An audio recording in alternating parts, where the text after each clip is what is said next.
como entidades que tienen que asumir el plan de recolocación externa las grandes empresas, los grupos societarios.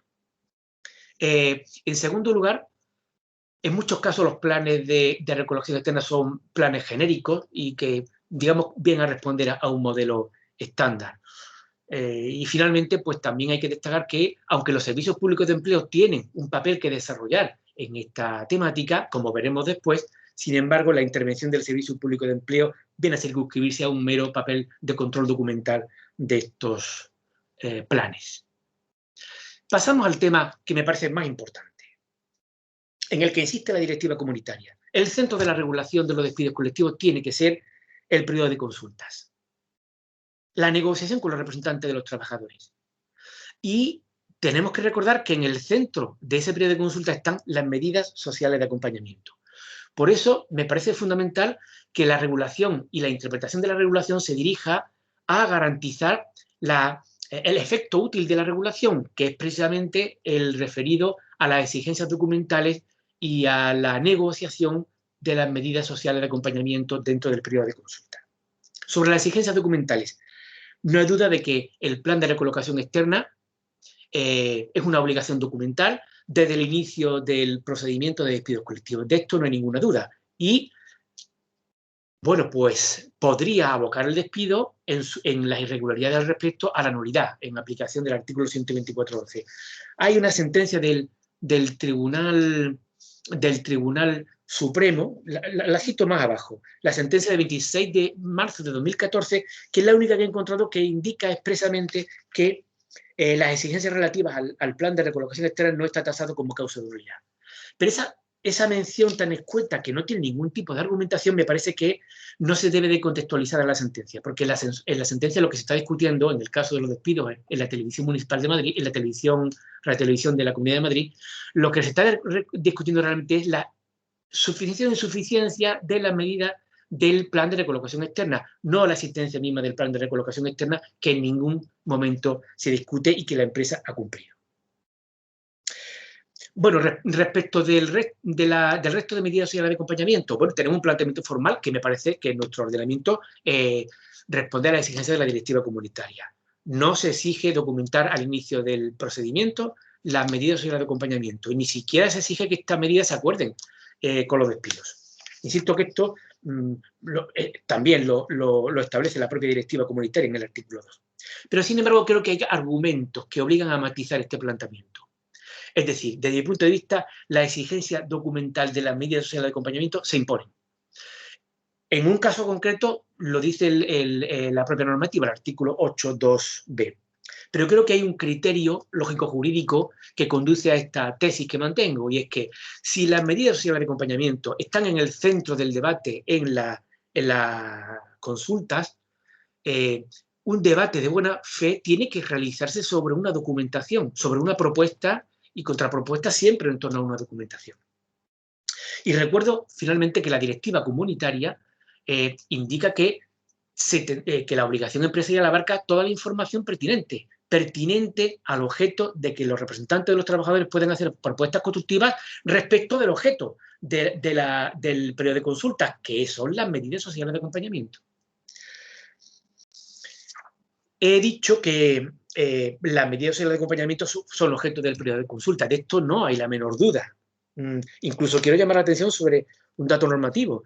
Mientras que el artículo 41, apartado cuarto, nos dice que en el periodo de consulta de las modificaciones sustanciales el debate girará en torno a las causas motivadoras y las medidas sociales, en el artículo 51, apartado segundo, se nos dice exclusivamente como mínimo, sobre las medidas sociales. Sin duda, después el reglamento pues tiene distintas normas de donde se deduce inequívocamente que hay que debatir sobre las medidas sociales. Teniendo en cuenta que un requisito fundamental en el periodo de consulta es la negociación de buena fe, me parece que este requisito hay que proyectarlo con intensidad sobre las medidas sociales de acompañamiento, concretamente sobre la documentación de esas medidas y sobre el debate en concreto en relación con esas medidas. Desde mi punto de vista, si se elude el debate sobre las medidas sociales o la empresa no justifica la no aportación de documentación o la imposibilidad de adoptar esas medidas sociales, desde mi punto de vista, se estaría violando el principio de buena fe negocial. Creo que la sentencia de la Audiencia Nacional del 17 de abril de 2020 mantiene esta tesis. Bueno, vamos concluyendo. El papel de la administración laboral. Bueno, ya he indicado que en el derecho comparado y en la directiva del 98 el papel de la administración es relevante. Y me parece también que la normativa vigente, concretamente el reglamento de 2012, posibilita un ámbito autónomo de actuación de la administración para influir en el periodo de consultas y en el objetivo del periodo de consulta. Lo subrayo una vez más, la adopción de medidas sociales de acompañamiento. El reglamento establece, bueno, digamos, funciones de control por parte de la administración, pero destaco del artículo 10, por una parte, que la administración puede remitir advertencias y recomendaciones a las partes, o sea, a la empresa, porque el mismo artículo 10, apartado primero, dice a continuación que la empresa deberá responder en el caso de advertencias por parte de la administración. Y esto indirectamente tiene gran relevancia en el periodo de consultas porque, como vemos en el caso Alcoa, con la sentencia de Galicia de 17 de diciembre de 2020, las respuestas que la empresa ofrezca a la administración respecto de las advertencias que ésta haya realizado puede afectar al principio de buena fe negocial. Pero más importante me parece el apartado segundo del artículo 10, que expresamente indica que la administración, por propia iniciativa, no solamente a propuesta de las partes, sino por propia iniciativa, podrá hacer propuestas y recomendaciones sobre las medidas sociales de acompañamiento. De manera que concluyo aquí en este aspecto indicando que me parece que el marco jurídico está en sintonía con el espíritu de la directiva comunitaria y debería conducir a potenciar un papel de la administración que vaya más allá del mero control formal, documental de las medidas sociales de acompañamiento. Respecto del control judicial, bueno, para mí es muy importante la tesis jurisprudencial de la inescindible unidad entre la extinción colectiva y las medidas en que se basa. La tesis jurisprudencial, en definitiva, que vincula la motivación de los despidos colectivos con los despidos decididos y las medidas sociales que acompañan a los despidos. En mi opinión, esta tesis debería conducir a reforzar el control judicial en este plano concreto del que estamos hablando. Edurne Terradillos tiene, y ella los pondrá ahora, tiene otra tesis contraria, ¿no? Pero yo creo que la argumentación que ella plantea no está en contradicción con con la tesis que yo planteo. Ella, bueno, pues su razonamiento gira sobre todo, como ella les pondrá, en relación con la posibilidad de que los trabajadores individuales puedan impugnar la motivación del despido acordado, ¿no? Pero yo me muevo en otro plano distinto. Me parece que esta tesis puede favorecer centrar el punto de mira del control judicial en este tema. Por otra parte, esta tesis jurisprudencial ha ayudado, ha facilitado una evolución en el plano procedimental y en el plano procesal. En el plano procedimental, porque ha facilitado que en el periodo de consultas del despido colectivo se pueda discutir también sobre las medidas de flexibilidad interna, sin necesidad de remitirse a otros procedimientos dentro del articulado del Estatuto de los Trabajadores. Y en el plano procesal, porque está permitiendo que se pueda impugnar el despido colectivo y esa impugnación colectiva del despido colectivo pueda también abarcar el debate sobre las medidas de acompañamiento del despido colectivo sin necesidad de remitirse a otros procedimientos judiciales especiales. Yo creo que superada la fase del control judicial de la decisión de despido, la ejecución de esta medida después ya pasan y el debate sobre esta medida pasan a otros procedimientos, al procedimiento de conflictos colectivos o a la vía del procedimiento ordinario, como expresamente reclama el artículo 51, apartado 10. Un tema de fondo en este tema del control judicial, el alcance del control judicial. Ya sabemos la polémica que hay abierta sobre el control judicial de las causas motivadoras del despido. Pues esta temática complica más las cosas, porque lo que hace es, digamos, obligar al tribunal a controlar la motivación en relación con una decisión de despidos y de otras medidas complementarias. Desde mi punto de vista, el control judicial debería centrarse en materia de despidos colectivos en un control procedimental. Es decir, que para valorar la razonabilidad de la decisión sobre despidos, el control judicial debería atender al desarrollo del periodo de consultas y al requisito de la buena fe negocial en ese periodo de consultas. Ir más allá de esto me parece que es incidir peligrosamente en un control de oportunidad que debe quedar excluido. Yo creo que la tesis de la inescindible unidad, a la que me he referido, puede facilitar también esta reorientación del control judicial como control procedimental.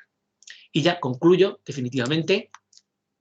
He dicho al principio de mi intervención que la tutela del trabajo en el escenario actual de las reestructuraciones de plantilla pasa por una política preventiva en la gestión del empleo dentro de la empresa de forma negociada y fuera de la empresa a través de políticas de empleabilidad por los poderes públicos. Y eso me lleva a recordar que junto a la regulación de los despidos colectivos existen otros mecanismos de tutela muy importantes. El primero de ellos, el desarrollo de los derechos de participación en la empresa, los derechos de información y consulta y la negociación colectiva sobre la planificación de la gestión en el empleo. Creo que los artículos 64 y 65 del Estatuto ya ponen las bases para este tratamiento, digamos, esta planificación en la gestión preventiva del empleo. Tenemos que avanzar hacia respuestas en frío, mediante una hoja de ruta que permita planificar negociadamente la problemática del empleo en la empresa. Por otra parte, en el caso de las pymes, dadas sus dificultades financieras, dados sus problemas de cultura empresarial, me parece que es fundamental que se adopten iniciativas sectoriales, protocolos sectoriales que ayuden a las pymes a también tener su propia hoja de ruta en esta materia, siempre en colaboración con los servicios públicos de empleo que están obligados a aportar, digamos, medidas complementarias que faciliten las decisiones de las pymes.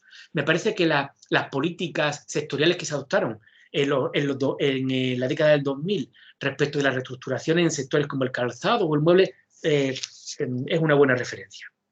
Y finalmente menciono dos políticas donde tenemos un importante déficit. En primer lugar, ya lo hemos dicho, las políticas de gestión negociada de la flexibilidad interna. Y en materia de formación profesional, que es un tema abandonado en el mundo empresarial. Y el otro tema también donde tenemos un importante déficit es el desarrollo de políticas públicas de empleo, políticas activas de empleo que acompañen a las políticas empresariales de gestión del empleo, que son las dos grandes patas que deben acompañar a su vez a las políticas en materia de medidas sociales de acompañamiento en los despidos colectivos. Y por mi parte, doy por terminada mi intervención, que espero que haya sido interesante, y sin más doy paso ahora a Edurne Terradillos para que ella continúe con su intervención. Muchas gracias y quedo a disposición de los asistentes al panel. Muy bien. Buenas tardes. A León, no sé si se me oye con eco, yo me oigo con eco, no sé si se oye bien. ¿Alguien me lo puede decir? Bueno, sí, perfectamente, muy bien. Vale, pues estupendo.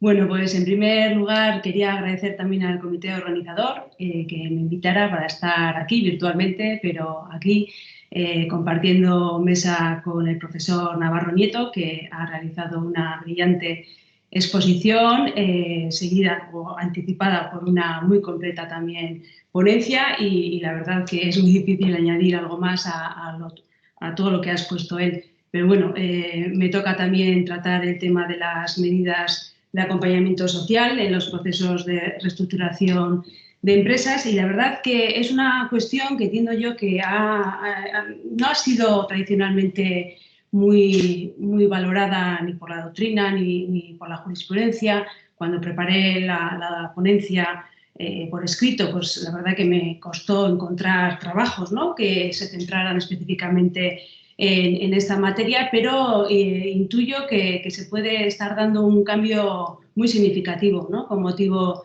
de los ERTEs, porque, como sabemos, los ERTEs han apoyado en dos grandes medidas sociales, como son la reducción de jornada y la suspensión de contratos.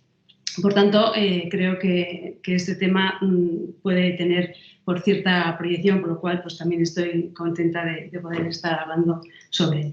Bueno, el estado de cosas, como decía, de España en comparación con otros países, como ha expuesto el profesor Navarro Nieto, pues llama la atención. Llama la atención, por ejemplo, si lo comparamos con la regulación francesa, que yo también tuve ocasión de estudiar en el 2012 y que me apabulló, la verdad, por lo compleja, como decía el profesor Navarro, que lo es. Quizás en España no tienen tanta importancia, o por lo menos no han tenido hasta ahora estas medidas sociales por el tamaño de las empresas españolas, y coincido también con el profesor Navarro Nieto, ¿no?, en que las empresas españolas, la mayoría son pymes y hace falta 10 despidos o un proyecto de 10 trabajadores para despedir para que se active todo este mecanismo.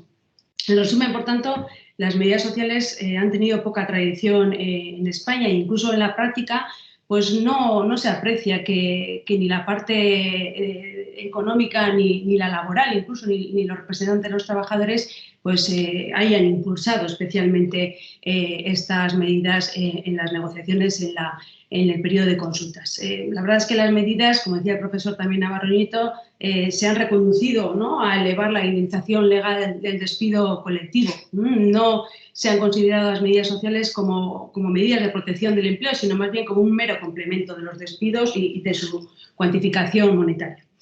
En esta exposición pues voy a intentar indagar a qué se debe esta situación, ¿no?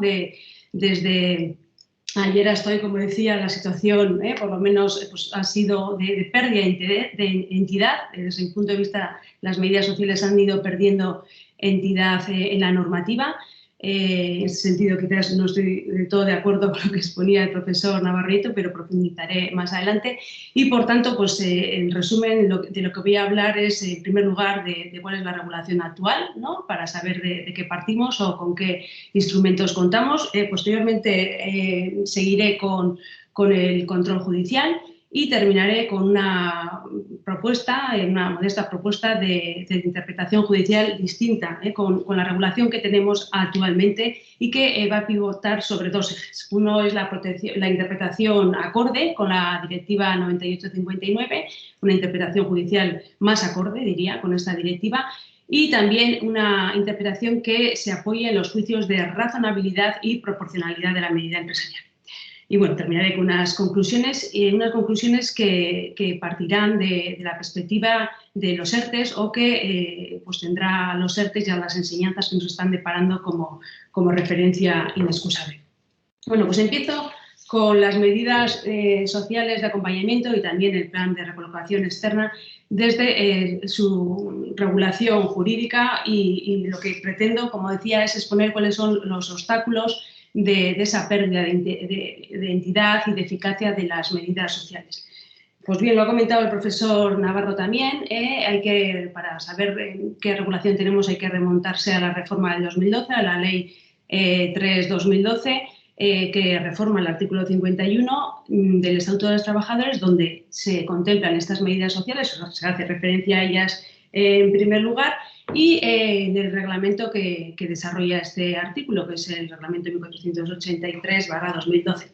Los artículos 8 y 9, el 8 para las medidas sociales y el 9 para el plan de recolocación externa, pues listan las posibles medidas sociales de acompañamiento y lo dice ya claramente el apartado 1 del artículo 8 para prevenir las consecuencias del despido, y en el apartado 2 se listan las medidas destinadas a atenuar las consecuencias del despido. Por tanto, la prevención sí que está en la letra de la ley, no hay ninguna duda, la prevención del despido y trabajar en pos de que no se produzcan tantos despidos.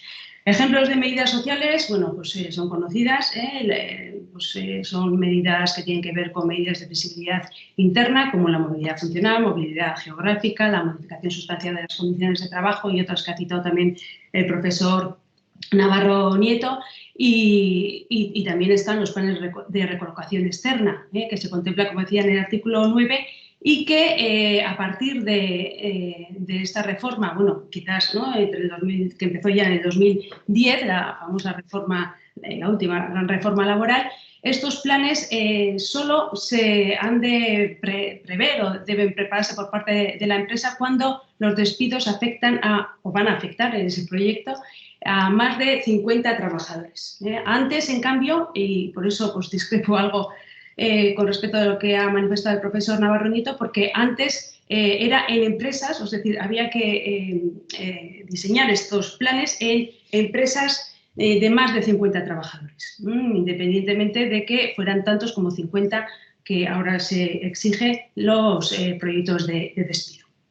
En esos ejemplos de medidas de visibilidad interna es importante citar el apartado G del artículo 8.1, en ese capítulo, por tanto, de prevención, porque alude ese artículo 8.1G a cualquier otra medida organizativa, técnica o de producción dirigida a reducir el número de trabajadores afectados y lo mismo, otra vez coincido con el profesor Navarro, en que aunque no se mencionen las medidas de los ERTES que han sustentado los ERTES del artículo 47 del Estatuto, pues desde luego no hay problema en introducirlas.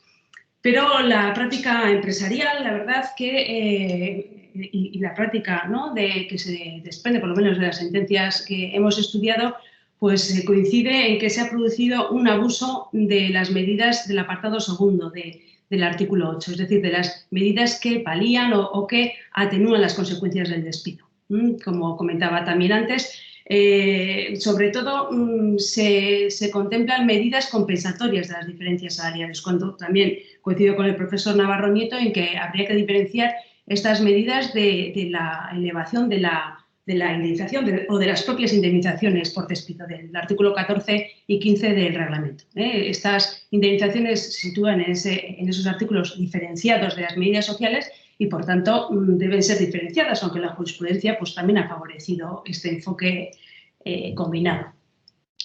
En fin, la finalidad de las medidas sociales, como vemos, en la protección del empleo, por eso pues yo creo que debería apostarse más por una lógica preventiva, ¿no?, en esa lógica también que mencionaba el profesor Navarro Nieto. Sin embargo, todavía hay más previsiones legales que, desde mi punto de vista, entorpecen pues, la finalidad de las medidas sociales y la eficacia de las medidas sociales en ese plan.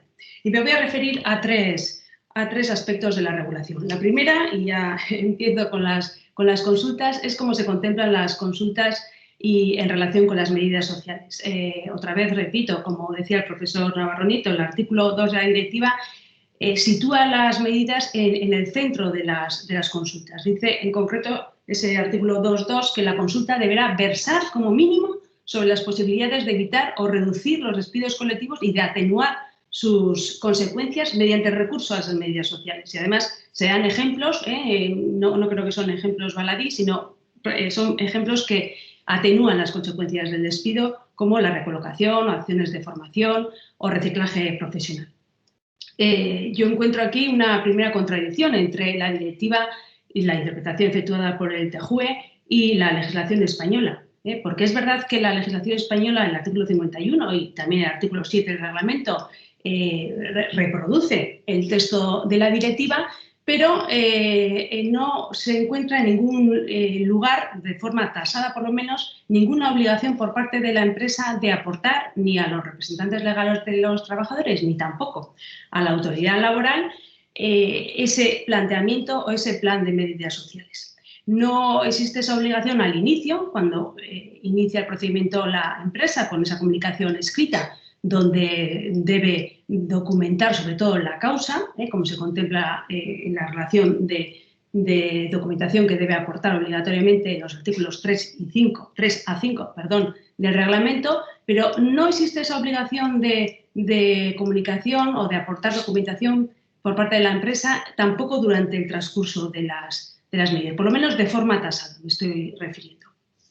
Hay una excepción y esta excepción tiene que ver con el plan de recolocación externa, pero recordemos que solo es en empresas de más de 50 trabajadores despedidos. Ahora bien, aunque esa documentación sobre el llamado plan de recolocación debe incorporarse en la comunicación escrita del inicio del procedimiento, sin embargo, y lo comenta también el profesor Navarro Nieto en su comunicación escrita, pues no supone más que un mero trámite y no tiene por qué declararse la nulidad porque falte esta cuestión, pero se reduce a una sanción administrativa en todo caso. La segunda cuestión es el protagonismo del acuerdo rápido además. Con la reforma del 2012 se reducen los plazos de la consulta.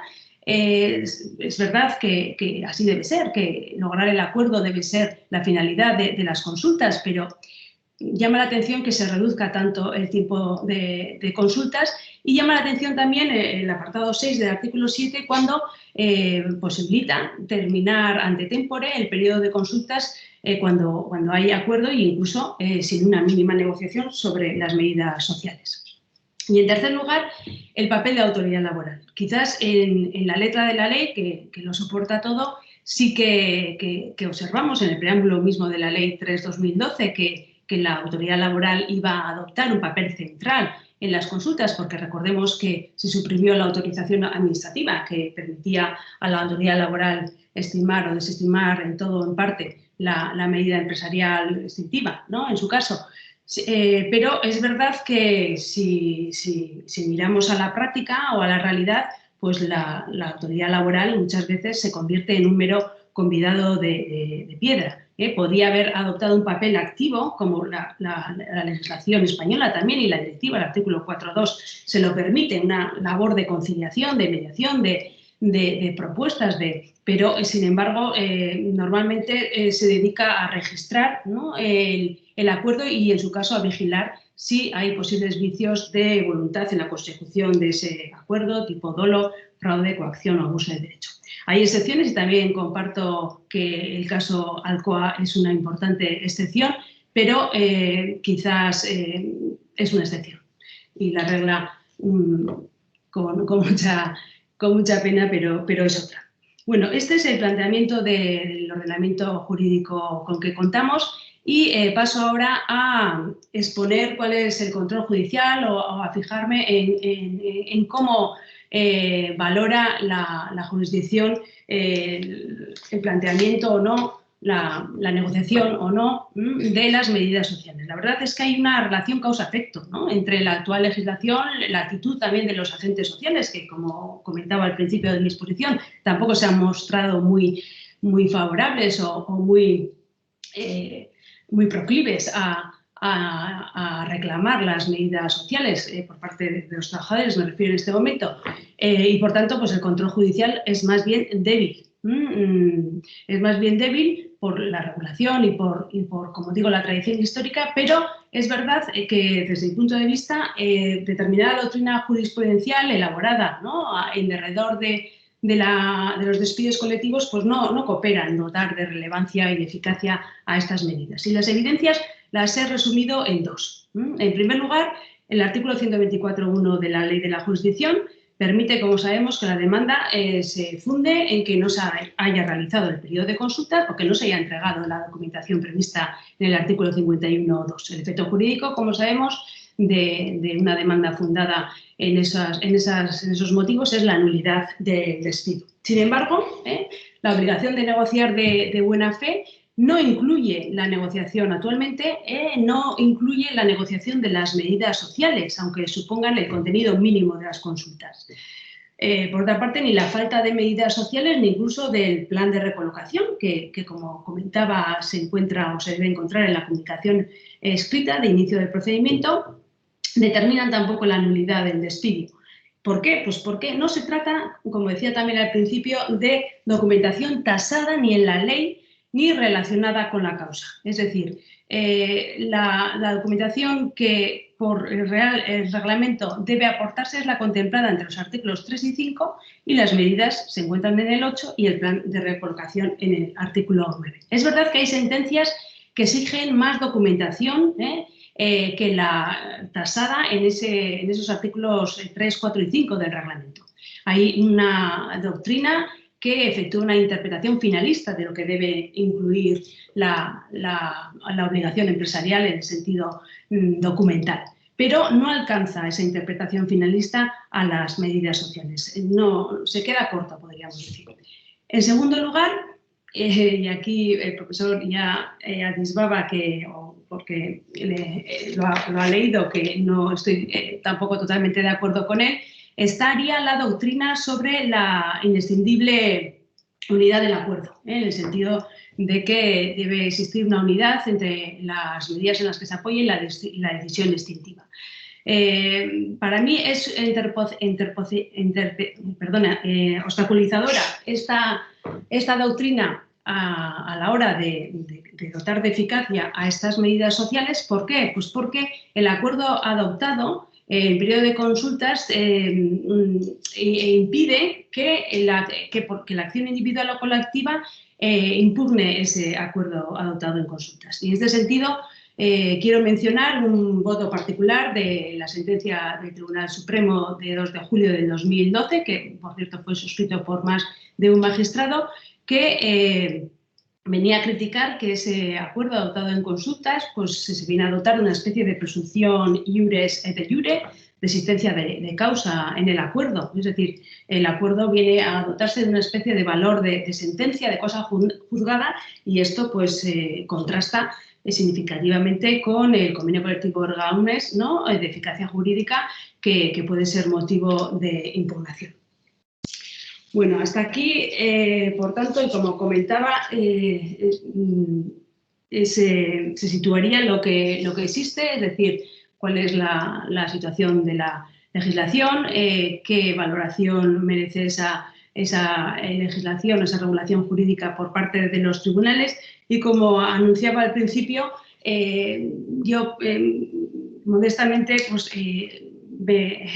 me ofrezco a realizar una reinterpretación de la ley en base, pues, sobre todo a la directiva, a una interpretación más de acuerdo con la directiva por ya indicios que he dejado entrever a lo largo de estos minutos, y también una interpretación conforme con esos juicios de razonabilidad y proporcionalidad.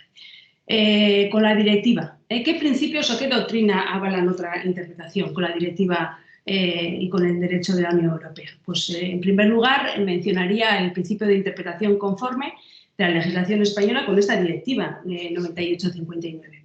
¿Qué significa este principio? Como sabemos, con el TJUE significa que le incumbe al órgano jurisdiccional garantizar en el marco de sus competencias que las obligaciones que debe cumplir el empresario no se reduzcan con respecto de las establecidas en el artículo 2 de la directiva. Y el artículo de la directiva, el artículo 2.2, es incontestable al exigir, como he repetido, esa negociación mínima de las medidas sociales durante las consultas. Y por otra parte, también parece que cuando la directiva, y también lo comentaba el profesor Navarro, exige que se facilite la documentación pertinente y en tiempo hábil, parece que una cuestión unida a la otra arroja el resultado de que esa documentación sobre las medidas sociales debe exigirse. Coincido con el profesor Navarro Nieto en que la directiva es una directiva de mínimos que pretende armonizar lo que pretende y que no se mete ni mucho menos en las sanciones jurídicas. Pero por lo que he comentado a lo largo de estos minutos, como decía, no creo que ni con la legislación que disponemos ni con la interpretación que se ha realizado de las mismas podamos decir que los efectos de esa directiva se garanticen al máximo. El segundo principio en el que me voy a apoyar, con la vista puesta en la directiva, es el de la doctrina del efecto útil, que también con el TJUE consiste en la tarea heurística en aras de dar cumplimiento a las obligaciones del derecho de la Unión Europea sobre la base de una disposición nacional interpretable. ¿Tenemos en la normativa española disposiciones interpretables? Pues ya me he referido a ellas con anterioridad, pero serían sobre todo dos. También la normativa española exige que se provea a la representación legal de los trabajadores de la información pertinente. Y esta información pues debería entenderse, por supuesto, con las medidas sociales, es decir, una información pertinente que no se dote de esas medidas sociales, pues y cuando las medidas sociales representan la centralidad del periodo de consultas, pues es algo que por paralelo pues, debe entenderse conjuntamente. Y entiendo además que la representación legal de los trabajadores no tiene por qué solicitar las medidas sociales de acompañamiento en el periodo de consultas para que después se pueda solicitar a la empresa o bien que las ejecute o bien que aporte esa documentación posterior, como de hecho está pidiendo la jurisprudencia en las sentencias que hemos analizado. por no tratarse, insisto, por no tratarse de una documentación tasada en la ley, no entiendo que esa documentación relativa a las consultas no deba ofrecerse, porque considero que debe ser una obligación empresarial. Y también respecto de la realización de las consultas, entiendo también con Navarro Nieto que es impensable debatir seriamente, de acuerdo con la buena fe, con el principio de buena fe, sin esa aportación documental a cargo de la empresa. Otra precisión interpretable o otro artículo que nos daría paso a otra interpretación es la realización del periodo de consultas.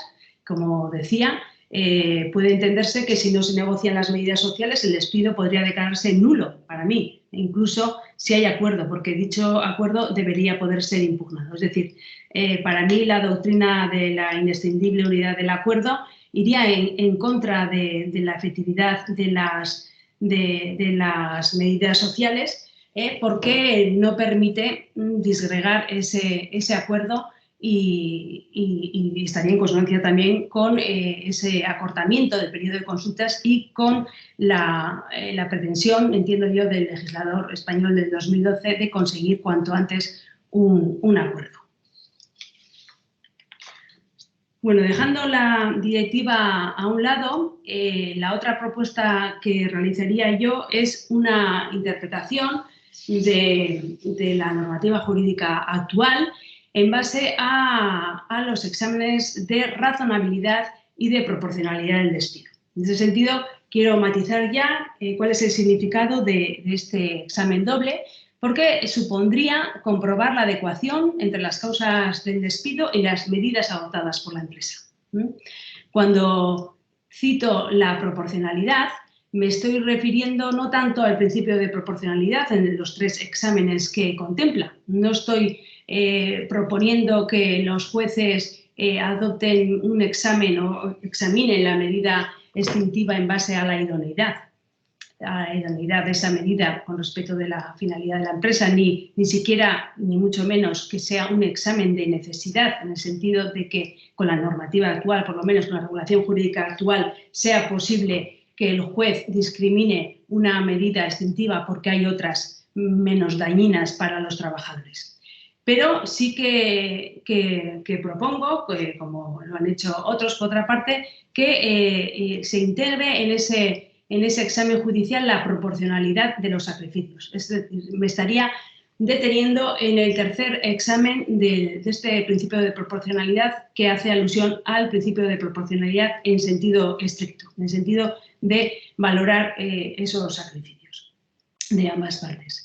Se encerraría o se integraría este examen de razonabilidad y de proporcionalidad en la labor de juzgar y hacer ejecutar lo juzgado, que encomienda la Constitución en el artículo 117 a los jueces, y este examen o esta valoración vendría también avalada por la sentencia del Tribunal Constitucional 8/2015. No estoy hablando, por tanto, del despido como última ratio con la normativa actual. Como comento, entiendo que no se trata de obligar a la empresa a ensayar, en primer lugar, medidas de flexibilidad interna. Incluso en el ordenamiento francés, que es tan complejo y que supone tantas cargas desde el punto de vista del despido para la empresa, no existe este entendimiento del despido colectivo y de la medida empresarial. No es un juicio de oportunidad, como critica también el profesor Navarro Nieto, pero entiendo que hay compromisos internacionales, ¿no?, ratificados y suscritos por España, como el convenio 158 de la OIT y la recién ratificada Carta Social Europea revisada, que imponen analizar la legitimidad de la causa, aparte que, como decía el propio Tribunal Constitucional, pues permitió un examen más allá de la exploración de la causa en sí misma. Hay sentencias ya que declaran ciertas decisiones empresariales ilícitas en base a esos conceptos de razonabilidad y proporcionalidad, cuando ofrecen una manifiesta desproporción, como digo, entre el objetivo legalmente fijado y los sacrificios impuestos a los trabajadores. Se trata de contraponer 2 derechos, como por otra parte comentaba en un estudio el profesor Gerlitz, de la libertad de empresa y del derecho del trabajo. No estamos en el momento de adoptar medidas de flexibilidad interna, donde no tendría sentido o donde el derecho al trabajo como tal no estaría implicado, pero ante un despido sí que lo estaría. Y aquí traigo también a colación una apreciación de la profesora de la Puebla Pinilla, que está también en este congreso, que viene a distinguir las causas de las medidas de flexibilidad interna de las del despido, cuando puedan tener la misma nomenclatura. Sin embargo, son menos exigentes las medidas o las causas que alumbran las medidas o que sostienen las medidas de flexibilidad interna. Por tanto, hay una graduación ya en la legislación al respecto. Estoy de acuerdo, por tanto, con el profesor Navarro Nieto en que no hay que sustituir al empresario, o sea, que el juez no debe sustituirle, pero también estoy de acuerdo en que la gestión normal de la crisis no puede pasar por la medida del despido como primera medida. Y además esta graduación o esta, ¿no? Como comentaba antes, esta visión más gradualista de unas medidas sobre otras, existen también en nuestro ordenamiento jurídico en relación con otros momentos.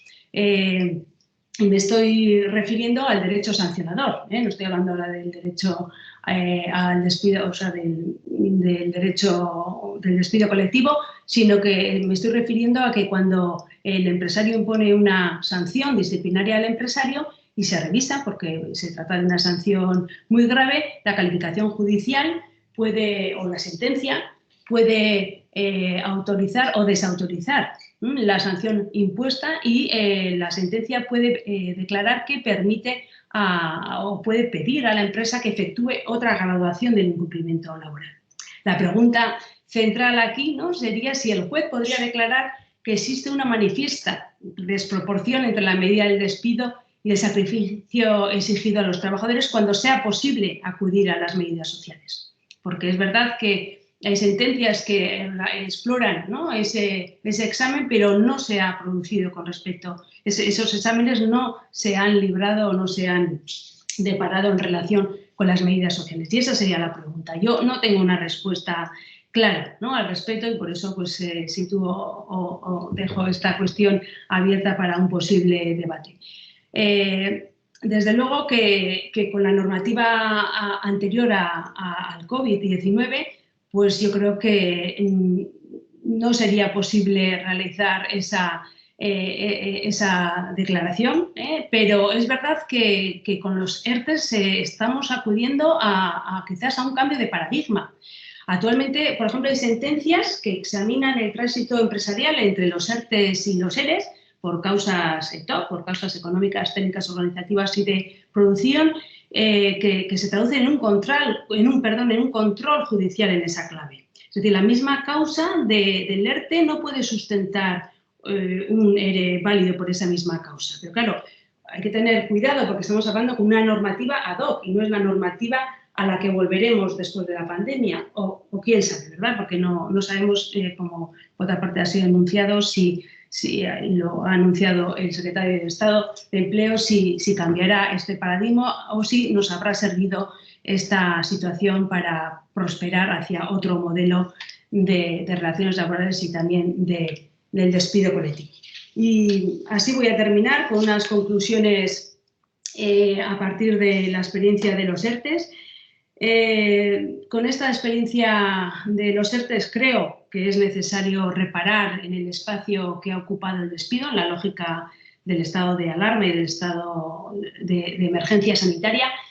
Hemos asistido, como decía, a ERTEs que limitan la causa de un posible despido posterior en una clara apuesta por las medidas de flexibilidad interna con el fin de garantizar la permanencia del empleo. Y son muchas las lecturas positivas que pueden desprenderse de estas vivencias de los ERTEs.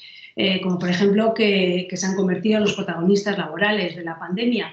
Creo que sobre todo hay que destacar la importancia del diálogo social, esa gobernanza, ¿no?, esa palabra tan de moda que ha surgido, y prueba de ello son los acuerdos sociales de defensa del empleo y el recientemente, ¿no?, renovado último acuerdo, quinto creo que es, de prórroga de los ERTEs.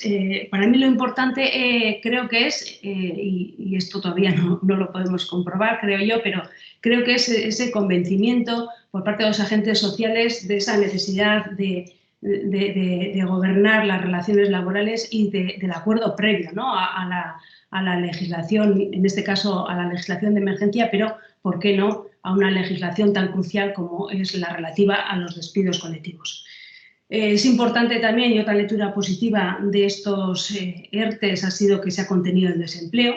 Ahora habrá que levantar, ¿no?, ese velo y ver con qué nos encontramos. Y también ha sido muy importante, y es otra lectura positiva, que hemos contado con fondos para cambiar este modelo, por lo menos mientras está durando esta pandemia, algo también en lo que insistía el profesor Navarro Nieto. ¿Cuáles son las lecturas no tan positivas o no tan optimistas? Porque, bueno, la pandemia puede haber desencadenado otra manera de gestionar el cambio también a futuro. Hombre, pues la verdad es que estamos viviendo todavía una situación de fuerza mayor muy extraordinaria y esperemos que coyuntural. Quizás no podemos pretender que este sea el mismo caso cuando hay presencia de causas de top, ¿no? Por ejemplo, una empresa que ha encadenado durante 3 trimestres consecutivos pérdidas, se le puede pedir que haga otro esfuerzo, ¿no?, en el sentido, ¿no?, como de reducción de jornada o de suspensión cuando pues, lleva ya 3 trimestres. Pues quizás, no sé, quizás ese cambio de paradigma podría servir para los ERES por causas top o causas técnicas, organizativas y de producción, que por otra parte pues se están desplazando a las causas económicas, por lo menos lo que vemos de las sentencias. Y lo que comentaba también, han sido los ERTE los protagonistas de estos tiempos, ¿no?, de caída de la producción, etcétera, pero todavía no los hemos evaluado tras ese levantamiento, ¿no?, de todos los ERTEs. Habrá que esperar un poco más para saber hasta qué punto han tenido éxito o no tanto. Bueno, el objetivo de todas formas yo creo que debe ser trasladar en la medida posible las enseñanzas positivas y las lecturas claves de este modelo ERTES que hemos tendido, que desde luego ha sido un modelo que ha apostado por la prevención y por la contención del desempleo. Y bueno, yo creo que así como han existido tantos acuerdos en el seno de los agentes sociales, ¿no?, agrupados también por el Gobierno y por su animosa ministra de Trabajo, quizás esos acuerdos marco, por este convencimiento que creo que puede vislumbrarse en los agentes sociales, que quizás soy un poco voluntarista y positiva, pero así me parece, pues puede ser trasladado a esta nueva época o que se nos abre al respecto. Y por último, pues también pues, por pedir quizás una directiva europea, ¿no?, en este sentido de potenciar todavía más esas medidas de accesibilidad interna o esas medidas que ayuden a no precipitar los despidos, pues vendrían muy bien para esta ocasión. Bueno, pues mila esker, muchas gracias y termino mi intervención.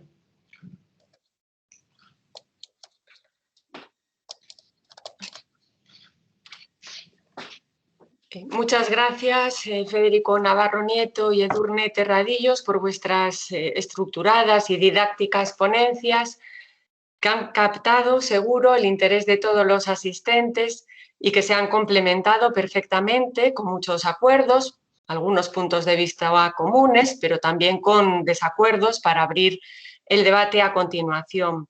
Gracias también por ajustaros al máximo al tiempo disponible, pese a la complejidad del tema, que no resulta fácil de compendiar. Es difícil, además, hablar en un foro como este a través de una cámara, sin ver la cara del público, y por ello pues, os agradecemos mucho el esfuerzo realizado, ¿no?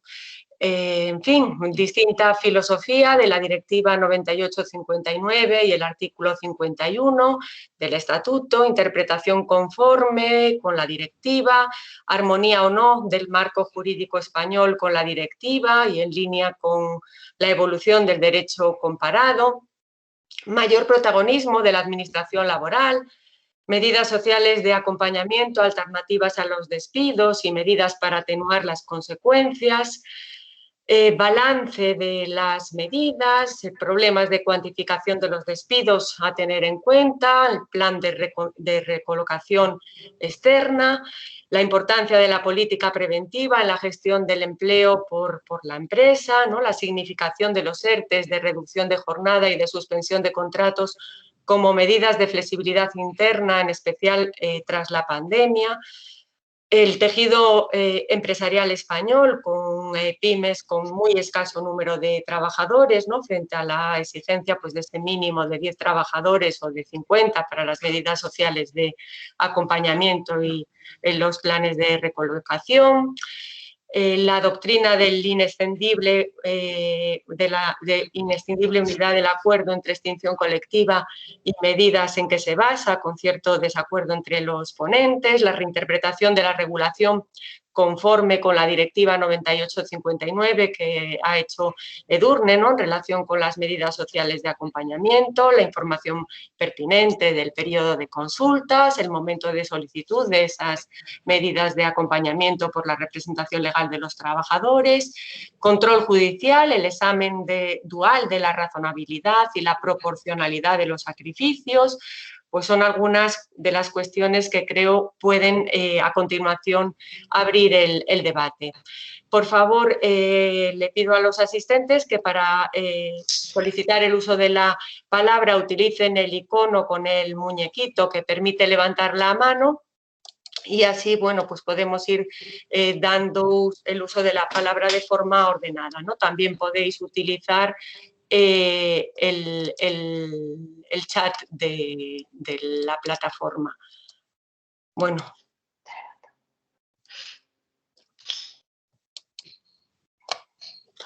Pues tiene la palabra Juana María Serrano García. Hola, buenos días. Buenos días. Buenas tardes, buenas tardes, perdón. Bueno, muchas gracias a Edurne. Os he seguido a los dos, al profesor Federico. Todos los apuntes y todas las ideas que habéis dado sobre el 51 y sobre las medidas sociales. Ese viejo amigo mío, ¿no? del plan social que yo tenía guardado ya y olvidado en una carpeta y que de pronto esta mañana nuestro querido secretario de Estado, como todos lo hemos estado escuchando, ¿verdad? Y a primera hora de la mañana pues nos ha empezado a recordar que se quiere tender, ¿no? a esa modificación y a esa inclusión de las medidas sociales y a tenerlas en cuenta, bueno, y a empezar a hablar de ellas otra vez en los despidos colectivos. Lo ha contado al hilo de los despidos que va a haber en la banca y esto, ¿no? Entonces, bueno, pues parece que hoy han cobrado vida los planes sociales o las medidas sociales después de tantos años guardados en el cajón, porque realmente cuando el plan social sale en la ley del 94, yo creo que ahí tenía ya una conformación, ese plan, muy de acuerdo a la filosofía de la directiva. Yo no sé si está de acuerdo conmigo profesor Federico, pero esa parte sí. El problema es cuando llegó la reforma de 2012, donde el plan social pasó a un segundo plano, ¿no? y realmente nunca ha tenido importancia, ¿vale? Nunca ha tenido el relieve que debería tener, pero es verdad que a partir de 2012 casi se olvidó directamente los despidos colectivos. Yo oigo ahora a la profesora Edurne, a la querida Edurne, y le escucho cosas, yo la suscribo, Edurne, pero dices cosas que súper valientes y muy atrevidas, ¿no? Porque esto de despido nulo, si no se negocian medidas sociales, madre mía, ¿no? O sea, es estupenda como medida, ¿no? Como idea, pero no están los tribunales por esto. Yo lo que veo es la necesidad de una reforma que esperemos que venga, pues en la línea de lo que ha comentado Joaquín, una reforma del propio 51, ¿no? Porque creo que todo ha quedado ahora en manos de los agentes sociales en la medida en que la autorización ha desaparecido. Porque, fijaros, yo que sí que hice un estudio de los planes sociales antes de que la autorización desapareciera, los contenidos de las medidas eran muy ricos antes de 2012, bueno, muy ricos, venga, todo entre comillas, pero existían medidas sociales, existían modificaciones de condiciones de trabajo, existían reordenaciones de jornada, es decir, existían. Con la reforma de 2012 y eliminar la autorización, eso supuso que los agentes sociales ya no estuvieran interesados en alcanzar un acuerdo. El alcanzar acuerdo o no dejó de ser determinante porque ya no necesitaban autorización. Y esto desanimó totalmente a las mesas de negociación. Y esto, hablado con sindicalistas del tipo Enrique Lillo, que todos conocemos, y me decía, Enrique, Juani, dinero, la indemnización. Aquí no se quiere otra cosa en los planes sociales, ¿no? En las medidas sociales no existen, eso es una cosa tuya, ¿no? Así es que yo creo que la filosofía de la que hablaba el profesor Navarro Nieto y decía que había una ruptura entre la filosofía de la directiva, ¿no? Y la filosofía del Estatuto de los Trabajadores, yo creo que se ha producido a partir de 2012 y que la filosofía es o no más o menos cercana en función de la interpretación que están haciendo los tribunales del propio 51, ¿no? Que están olvidando que el despido es la última ratio, que ahora recordaba Edurne, ¿no? Es que al despido hay que ir al final. Primero tenemos que hacer medidas, tenemos que llevarlas en el periodo de negociación. Pero es que ahora el periodo de consulta se inicia y no hay, lo ha dicho, lo comentabas tú, Edurne, no tienen por qué llevar medidas en el propio inicio del periodo de consultas. ¿Y qué pasa por eso? Pues no pasa nada. Pues todo se celebra, el periodo de consultas sigue adelante y acabe con acuerdo, acabe sin acuerdo, esto sale, ¿no? Se necesita un cambio de cultura entre los agentes sociales. Lo ha apuntado también la profesora Terradillos. Decía, un cambio de convencimiento de los agentes sociales de que quizás la vía de solución no sean siempre el aumento de las indemnizaciones o no sea el despido, sino que hay otras medidas alternativas. Pero yo no sé si solo yo lo pienso, pero sin una reforma del 51 o al menos una interpretación más dura por parte de la administración de lo que queremos cuando se inicia un despido colectivo, sin eso no lo podemos conseguir, ¿no? Yo creo que la administración también podría hacer un poco más de filtro, ¿no? Cuando le llega los despidos. Efectivamente ya no tiene que autorizar. Yo creo que el debate ya no sería autorización sí o no. Creo que la vuelta atrás a lo mejor tampoco es interesante. Bastaría, ¿no? Con un control de contenido y con un control de calidad de la propia administración y de la inspección de trabajo que está metida desde el primer momento en los despidos colectivos para que estas medidas tengan el contenido que tienen que tener, ¿no? Me he apuntado muchas cosas y os he tomado nota de todo. Muchas gracias. Yo solo quería hacer la aportación porque si no decía algo, pues tenía que decir algo. Muchas gracias, Edurne y Federico.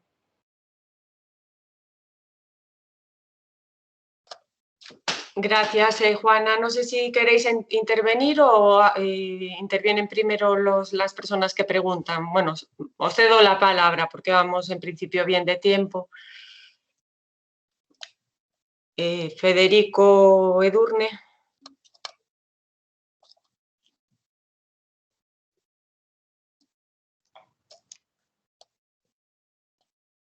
Bueno, yo por mi parte no tengo mucho que decir. Es decir, que todo lo que estamos discutiendo, debatiendo, puede ser objeto de comentario, ¿no? Vamos a ver, yo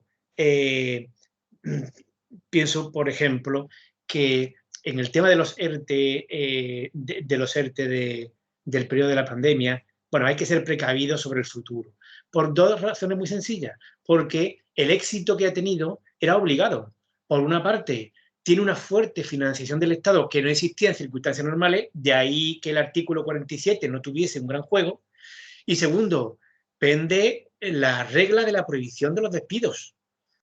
Entonces, la idea sería que una vez que pase este periodo de pandemia, efectivamente, aprovechemos el acuerdo de los agentes sociales sobre la necesidad de un procedimiento más flexible, más reducido, que haya un apoyo financiero de los poderes públicos a este planteamiento, que haya políticas de formación, porque estas políticas de formación han sido completamente ajenas a los ERTE en la pandemia, más de un año. Y lo exige el artículo 40, bueno, lo exige genéricamente el artículo 47, es la norma en Alemania. Bueno, entonces yo sería muy precavido sobre el futuro de los ERTE como medidas alternativas a los despidos. Bueno, después, yo creo que hay que situar las medidas sociales de acompañamiento en el centro del debate, de la negociación, de las consultas en los despidos colectivos. Pero no se puede ir más allá. no se puede imponer administrativamente esta temática, ni los jueces pueden entrar a juzgar la oportunidad, la proporcionalidad de las medidas que se adoptan. Eso forma parte de la negociación dentro del periodo de consulta. No olvidemos que el periodo de consulta es negociación. Y existe una obligación de negociar, lo que no existe obligación de llegar a un acuerdo, ni lo exige nuestra normativa, desde luego, ni la normativa de la Unión Europea. Vamos a ver, yo insisto en el tema de la transposición de la directiva. La transposición de la directiva nos está trayendo muchos problemas, pero creo que el principal problema es que no estamos insistiendo en la filosofía de la propia directiva y nos estamos ensalzando en la problemática del concepto de despidos colectivos. Y bueno, yo creo que el principio de la interpretación conforme, en mi opinión, en el ámbito de la Unión Europea es aplicable cuando la interpretación judicial no facilita el efecto de la normativa española, no facilita el efecto útil de la directiva, pero en este caso tenemos una legislación que facilita una interpretación que a su vez haga efectiva la directiva. Entonces no creo que sea necesario someterse al principio de interpretación conforme. Los tribunales ya tienen una normativa de transposición que permite la efectividad jurídica de la medida social de acompañamiento, ¿no? Y el problema es que los tribunales no avanzan en este sentido. Bueno, vamos a ver, el Tribunal Supremo ha avanzado bastante haciendo decir al artículo 51 cosas que nos decía. También podemos avanzar sobre una regulación que sí facilita esta temática. Bueno, yo insisto en que me parece que el control judicial debe de centrarse en dar relevancia a la negociación en el periodo de consulta y que deben ser los sujetos de la negociación los que fijen cuál es la motivación y cuáles son las medidas sociales que tienen que acompañar a la motivación de los despidos que se puedan o no realizar. Bueno, esa es una opinión. Sí, no sé si puedo hablar yo o... Sí, Edurne, por favor.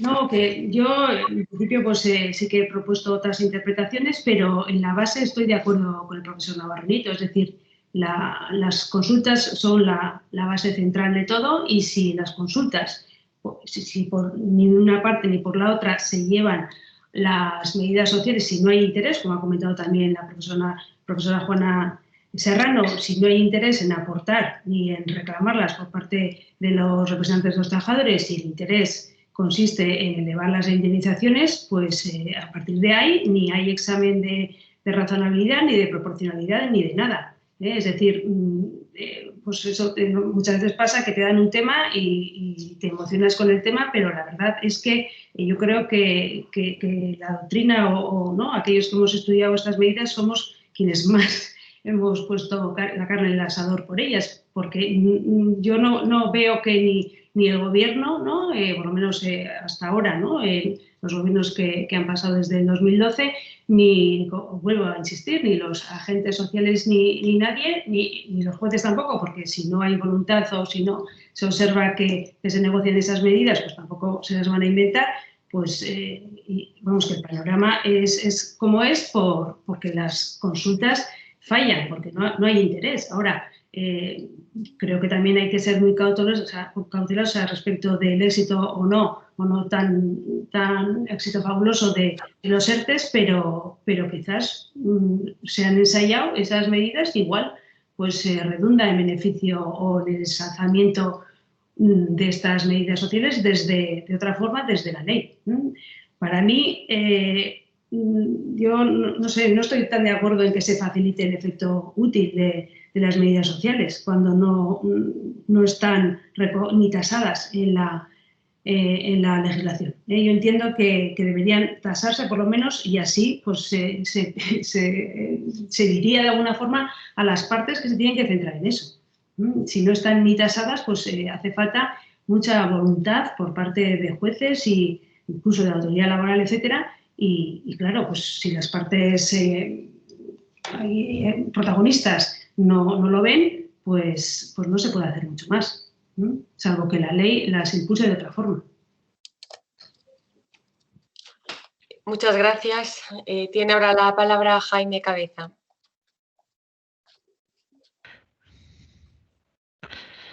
Muy buenas tardes. Hubo un momento, el final de la conversación, de la ponencia de Federico y el principio de la Edurne, que tuve un problema de wifi y no escuché, pero sí que pude leer las dos ponencias. casi como información privilegiada, y la verdad es que tengo que felicitarlos a ambos porque son dos textos extraordinarios. Hace tiempo que apostamos por no mirar para la escalafón, sino mirar a la especialización de cada asociado y asociada para distribuir las ponencias, y creo que sin duda hemos acertado. Yo estoy bastante de acuerdo en líneas generales, y no es contradictorio tanto con Federico como con Edurne. A mí me parece que el problema es un asunto donde ponemos los acentos, y quizá ahí están las diferencias, ¿no? Entonces, bueno, yo quisiera apuntar telegráficamente tres asuntos, y quisiera pulsar un poquito, efectivamente, esa posición de los acentos, ¿no? O sea, por ejemplo, Federico decía que a él le parecía que esencialmente la directiva estaba muy bien traspuesta, o algo parecido ha dicho con la ley 3/2012, y yo, bueno, estoy convencido de que formalmente es así, pero quizá no tanto en el espíritu, ¿no? Y pongo el ejemplo del papel de la autoridad laboral, ¿no? Yo creo que desde el 2012 la autoridad laboral es un personaje en busca de autor, ¿no? Eh, y así lo he dicho alguna vez, ¿no? Es cierto que el decreto del 2012, bueno, algo rellena ese papel, pero en definitiva, probablemente aquí el derecho y la realidad van por sendas distintas, ¿no? Es decir, es como si hubiéramos asistido en los últimos 8 años a una anestesia excesiva del papel de la administración, que no se siente responsable a la hora de buscar alternativas, de buscar soluciones, efectivamente de plantear medidas alternativas, ¿no? En ese sentido, claro, cada comunidad autónoma puede ser diferente, pero me parece que el diagnóstico es bastante común. Y ahí digamos que discrepo parcialmente de Federico, no tanto en la letra de la ley, sino efectivamente en que creo que sería necesario, él lo ha dicho también, ¿no? Revitalizar más la posición de la autoridad laboral.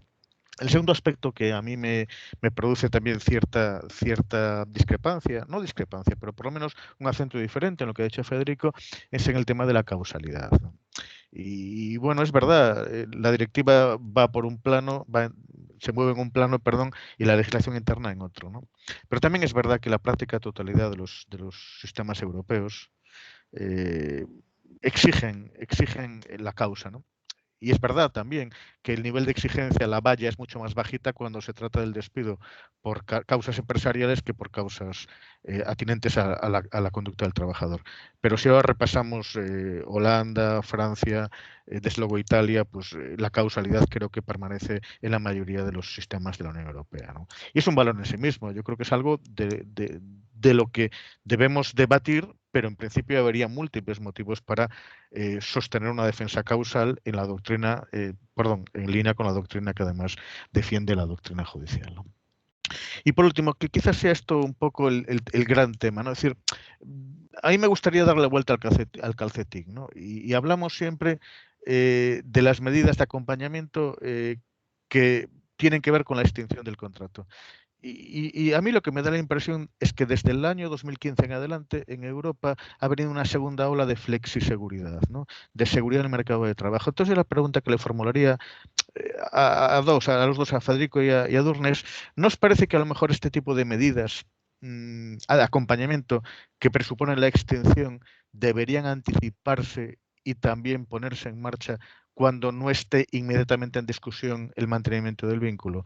Hablamos de formación, lo decía Federico, pero también, ¿por qué no outplacement, ¿no? Y estoy pensando, ¿por qué cuando hay un ERTE no puede haber una medida de outplacement, ¿no? Es decir, yo creo que ¿por qué no concebimos más la indemnización extintiva como una indemnización por flexiseguridad, como ha establecido la legislación de los Países Bajos, ¿no? Es decir, a mí me parece que esta mirada, ¿no?, de las medidas de acompañamiento extintivas es quizá la que menos hincapié hemos hecho hoy, y mi intuición es que no solo debería ser importante, sino que debería ser importante incluso en momentos en los que no está inmediatamente en juego la vigencia del vínculo laboral. Bueno, son tres temas que sé que tienen su complejidad. Contestad si queréis, y en todo caso lo que quiero es expresaros mi agradecimiento y, por supuesto, mi felicitación, porque han sido dos ponencias escritas y orales extraordinarias. Muchas gracias. Gracias, Jaime. Tienen la palabra ahora entonces para contestarte Federico y Edurne. Gracias.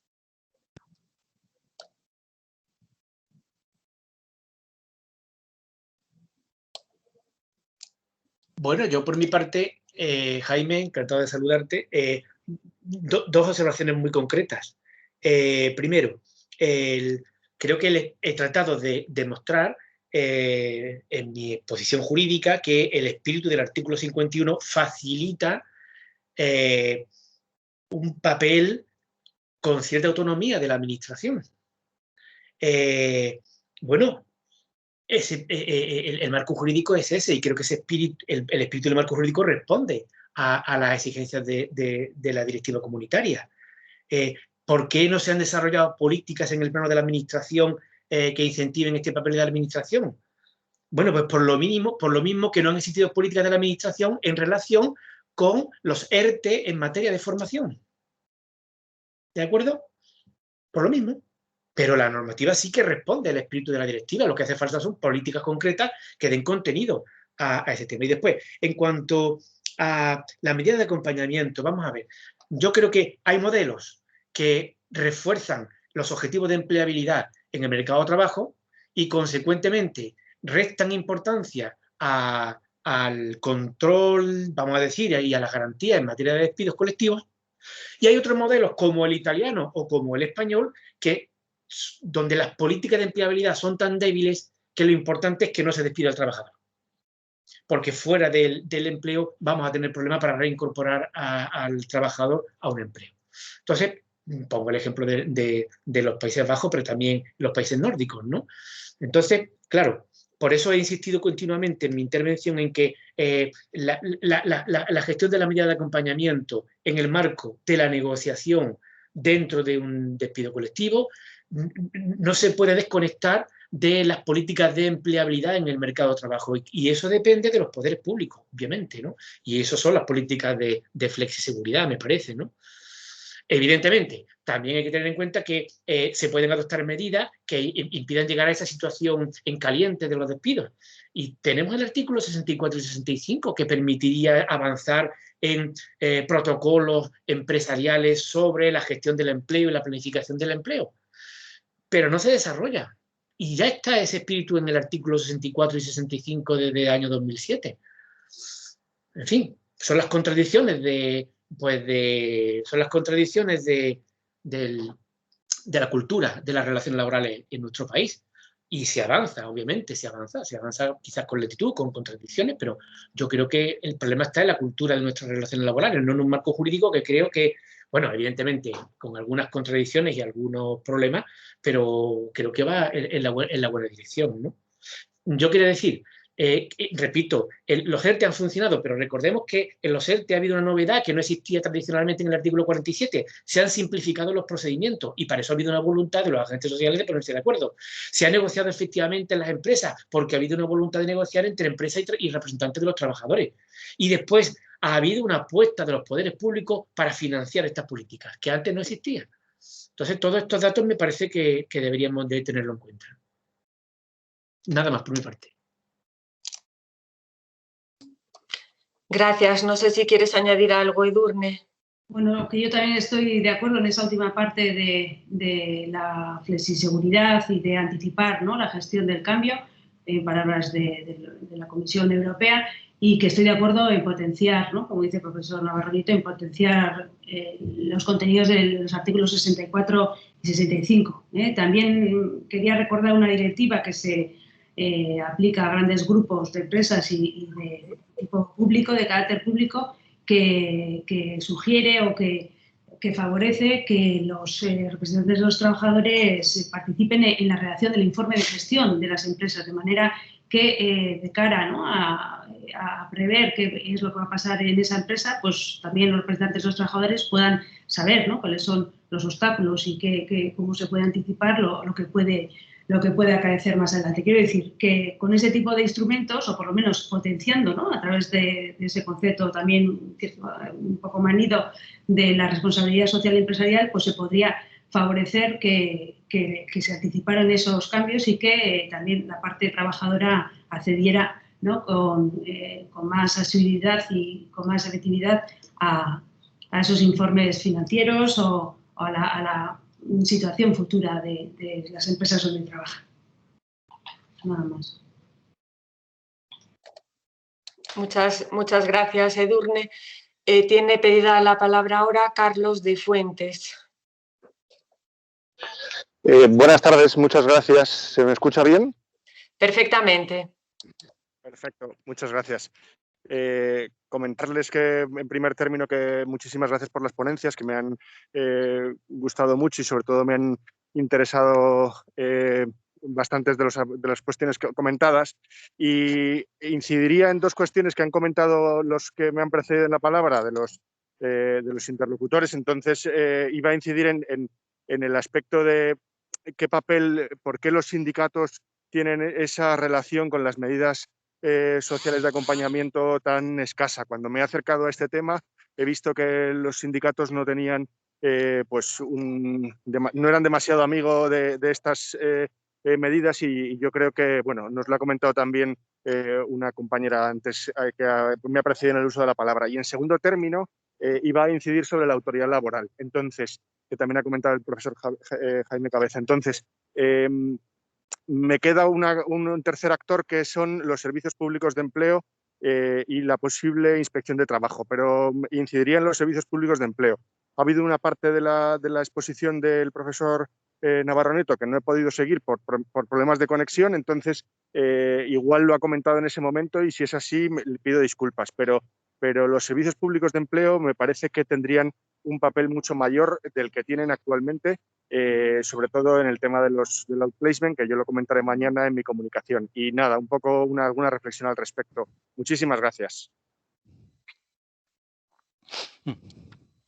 Gracias, Carlos. No sé si queréis contestar. Yo quería contestarle a Carlos.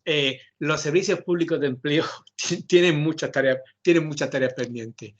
Eduardo Rojas quizá pueda añadir algo sobre esto, pero los servicios públicos tienen muchas tareas pendientes. Esta es una de ellas, ¿no? La construcción de las políticas de empleabilidad, que están relacionadas, al menos en mi ponencia, con como complemento a las medidas sociales de acompañamiento. Pero insisto en que nos fijemos en el papel que han tenido los servicios públicos de empleo y el apoyo financiero de la administración en los ERTE. Esta puede ser la única o una gran baza para que en un futuro estas puedan ser medidas que faciliten la flexibilidad interna como alternativa. Pero esto no ha existido y no sé si se puede mantener, evidentemente. Nada más.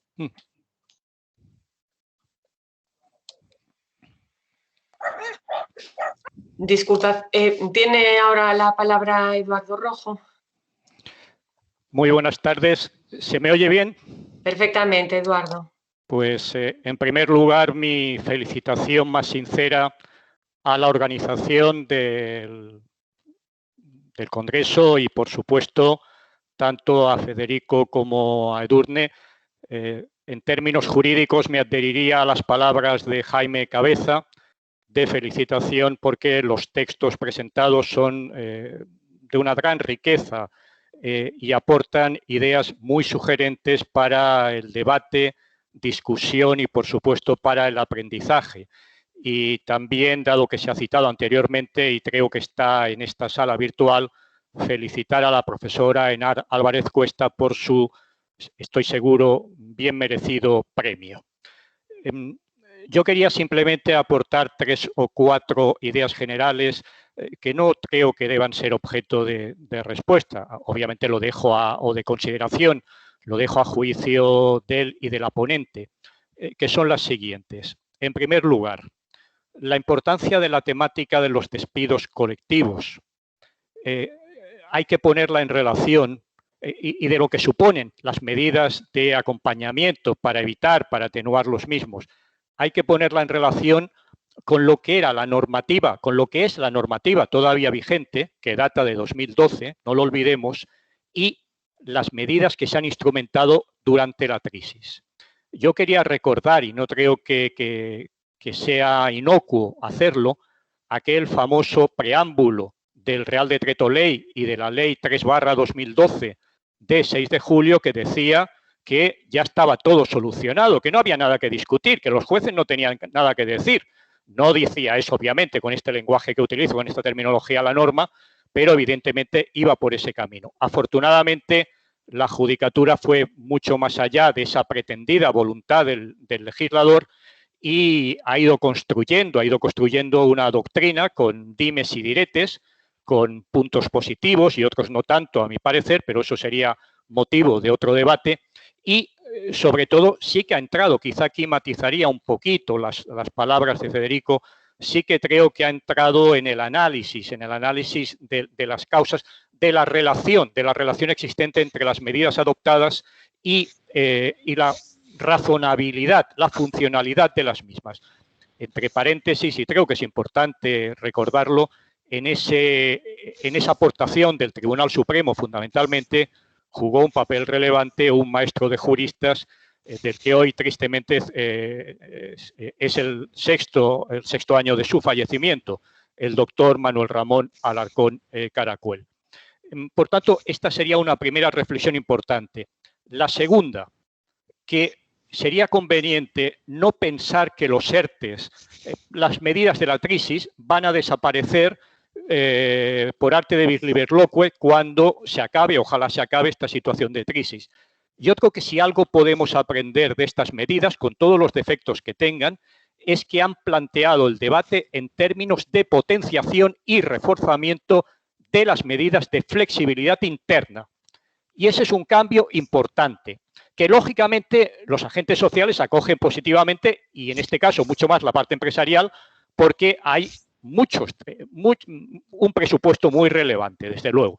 Pero más allá de ese debate actual y de los problemas que plantea, y el hecho de que se haya prorrogado hoy, que se haya firmado el quinto acuerdo para el empleo, en defensa del empleo, yo creo que es importante tener esta idea en la cabeza y plantear que estas medidas de flexibilidad interna son mucho más convenientes para las empresas y para las personas trabajadoras que esas medidas que únicamente potenciaban la flexibilidad externa. Otra idea, simplemente la dejo planteada para debate, nos tendremos que acostumbrar, bueno, yo creo que los negociadores, quienes negocian los expedientes, los procedimientos de despido colectivo o los ERTEs, se han acostumbrado ya a que se negocie sobre un paquete en muchas ocasiones, es decir, que no solo se negocie, el caso del BBVA es paradigmático y el de CaixaBank en estos momentos también es paradigmático. Se empieza hablando de despidos colectivos, se introducen después medidas de suspensión, movilidad geográfica, medidas de recolocación, trabajo en remoto, etcétera. Por tanto, que también en ese análisis de las medidas sociales de acompañamiento, en esos planes sociales a los que se refería Juana, también sería importante tener esta visión de conjunto que en muchas ocasiones quienes negocian ya la tienen. Y dos últimas cuestiones, simplemente para dejarlas, como digo siempre, para el debate y para que sigamos discutiendo y hablando en otros momentos que ojalá sean presenciales. Algo debe fallar en las relaciones de trabajo en España y no le echemos la culpa a quienes negocian, y en este caso a las organizaciones sindicales o a la representación de personal, cuando hay un alto número de personas que se acogen voluntariamente a las medidas de extinción porque las indemnizaciones son más elevadas si se llega a un acuerdo. Eso quiere decir que hay un problema que no es el de la negociación de las medidas de acompañamiento, sino anterior de la organización de la empresa. Probablemente, como decía creo Edurne, algo de la responsabilidad social, algo habría que decir. Y la última. Muy bien, decía Federico, la importancia de los servicios públicos de empleo, también Carlos, de las políticas de empleo. Ciertamente tienen mucho trabajo, mucho más probablemente del que puedan asumir. Pero yo soy optimista en cuanto que la nueva estrategia de búsqueda activa de empleo, que ya fue aprobada por la Conferencia Sectorial de Asuntos Laborales, de Empleo y de Asuntos Laborales el 28 de abril, y que falta el trámite de la aprobación por Real Decreto, yo creo que pone bien el acento en algunas de estas medidas de potenciación de los planes de formación, básicamente para las personas acogidas a expedientes de regulación temporal de empleo. Que ello se lleve a la práctica, mejor o peor, ya como se dice coloquialmente, es harina de otro costal. Pero en este punto creo que convendría también tener un punto de optimismo. Nada más y reitero mi felicitación a Edurne y a Federico.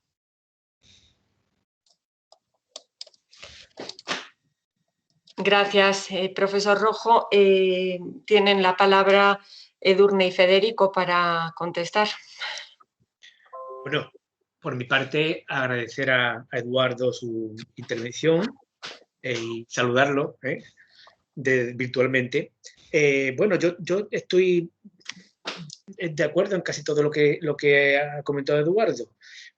Yo creo que sí, que en el tema de los ERTE, bueno, por eso lo he incluido en mi ponencia, me parece que hay algunas enseñanzas positivas que se pueden aprovechar. ¿Por qué los ERTEs no estaban en el centro de las reestructuraciones y ahora sí están durante la pandemia en el centro de las reestructuraciones, han pasado al centro del debate? Bueno, eso es muy interesante.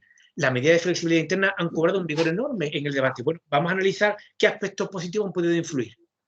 Hay algunos aspectos negativos, pero sobre todo qué aspectos positivos han podido influir. Y esto me parece que puede tener efectos positivos hacia el futuro. Segundo, bueno, yo cuando digo que el control judicial hay que limitarlo o se tiene que contener en su control de razonabilidad sobre los despidos colectivos, lo refiero fundamentalmente cuando hay acuerdo colectivo. El acuerdo es el fruto de la negociación, de un conflicto de intereses que tienen que resolver las partes en un conflicto verdaderamente complejo que es un despido colectivo. Entonces, bueno, en los casos que hay acuerdo colectivo, yo creo que el control, insisto, es más bien procedimental, ¿no? Sin que niegue la existencia de un control, obviamente, en este sentido. El papel de la administración en los despidos colectivos debe ser importante. Y cito el ejemplo de Alcoa. Es por supuesto un caso excepcional, pero hay ingredientes muy interesantes en ese caso sobre el papel que ha tenido la administración y sobre el interés que para el Tribunal Superior de Justicia de Galicia ha tenido la intervención de la administración. ¿De acuerdo? Y quería añadir también que, bueno, los tribunales están valorando ya el papel de la medida social de acompañamiento en relación con la negociación de buena fe. He citado en mi exposición la sentencia de la Audiencia Nacional de 17 de abril de 2020, que precisamente declara la inexistencia de buena fe negocial apoyándose en el debate sobre las medidas sociales de acompañamiento. Es un avance. Y, bueno, de todas maneras, aunque se puede ser optimista también con matices, porque a mí me preocupa la negociación de los despidos colectivos en las fusiones bancarias recientes. No son fusiones por una crisis que requiere una respuesta inmediata y además bueno, es posible la planificación y no expulsar del mercado de trabajo con jubilaciones masivas a trabajadores a partir de los 50 años. Es una mala señal también sobre el papel de la medida social de acompañamiento y la flexibilidad interna en relación con los despidos colectivos. He terminado. Gracias. Edurne, no sé si quieres añadir alguna cuestión. Bueno, pues sí, que estoy también de acuerdo en muchas de las cuestiones que ha planteado el profesor Rojo, a quien también saludo. Yo respecto de los ERTEs, pues he dicho también que soy modestamente o contenidamente optimista, ¿no? Porque es verdad que ahora hacía falta ese acuerdo, porque no había otra, pero está claro también que las medidas sociales de acompañamiento, como por ejemplo la recolocación o medidas o modificaciones sustanciales de las condiciones de trabajo que pueden implicar reducción de salario, pues no les suele gustar a los trabajadores, pues porque estamos muy arraigados lo que tuvimos y marcharnos a otra provincia ya nos supone mucho y porque muchas veces también el planteamiento de representantes de los trabajadores ante un despido o para prevenir un despido o para retrasar un despido, una reducción de salario suele ser o todo o nada. Por eso insisto en que es difícil cambiar esta cultura, ¿no? Que tenemos más cultiva o más de todo o la propia cultura social y histórica que tenemos. Respecto del control judicial, otra vez con el tema de la razonabilidad, yo estoy también de acuerdo en que si se incluyen estos exámenes, bueno, que está el día 29 ¿Cómo? de mayo non está, hasta novo aviso non está permitida a queima en terreos agrícolas y forestales. Perdón, ¿alguien tiene activado el micro?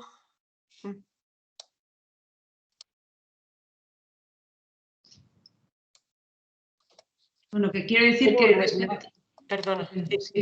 que respecto del control judicial también se podría procedimentalizar esa graduación, ¿no? Como se ha hecho, no tiene por qué ser igual, pero como se ha hecho ahora con el tema de los ERTE. Es decir, que yo creo que por seguridad jurídica también cuanto más haga ese